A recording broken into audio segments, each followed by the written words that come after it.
বাউ, ইনি হচ্ছে ওই টিকটক বিশেষজ্ঞ স্যার। এর চলাফেরা দিকে তো স্যার কম, ম্যাডাম বেশি মনে হয়। বাউ, টিকটকাররা সব উপরে দিয়ে স্যার, ভিতর দিয়ে ম্যাডামই।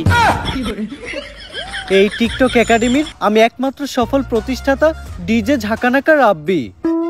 আমার এই প্রতিষ্ঠান থেকে বাংলাদেশের সব সফল ছাত্রী টিকটকাররা বেরিয়ে গেছে।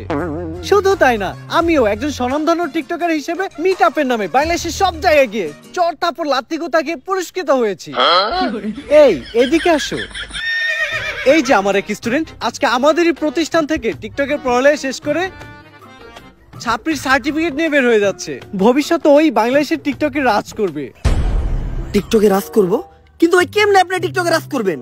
যাবো এখন দুবাই, পালবো একটা অস্ট্রেলিয়ান গাবি, ভাই বেড়াদার ভিডিও দেখবে, সাথে থাকবে ভাবি। স্যার আমি ঠিক এর মতো একটা ছাত্রী হইতে চাই, সফল হইতে চাইলে এর মতোই হইতে হইব। স্যার যেমনি হোক আপনি আমার এরকম একটা ছাত্রী টিকটকার বানায় দেন। এইরকম টিকটকার হইতে চাইলে তোমাকে 3টা রুলস মেনে চলতে হবে। প্রথম রুলস, তোমার গেট আপ নিতে হবে ছাপড়ির মতো। অবশ্য গেট আপ নেওয়ার কিছু নাই, তোমাকে অলরেডি ছাপড়ির মতোই দেখা যায়। দ্বিতীয় রুলস, তোমার মধ্যে কোনো লজ্জা শরম থাকা যাবে না। স্যার, পুষ্পা ভাইয়ের এমনি তো কোনো লজ্জা শরম নাই। আর তৃতীয় রুলস, এই নাও এটা খাও।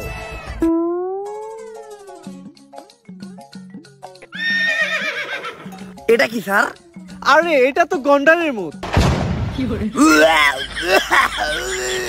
কিন্তু স্যার, এটার কাজ কি? আরে এটা প্রতিদিন সকাল বিকাল 2বার পান করতে হবে, যার ফলে পাছার গু মাথায় চলে যাবে, তখনই তো মাথা থেকে বের হবে টিকটকের কন্টেন্ট। কিন্তু স্যার আমরা কখন বুঝবো যে উনি একজন সফল ছাত্রী টিকটকারে পরিণত হইছে? যখন দেখবা তোমাদের কমেন্টে হরেক রকমের গালি ছাড়া আর কোনো কমেন্ট নাই, তখনই বুঝবা তোমরা বাংলাদেশে একজন সফল টিকটকার হয়ে গেছো। চলেন বাউ, তাহলে আমরা কাজ শুরু করি গা।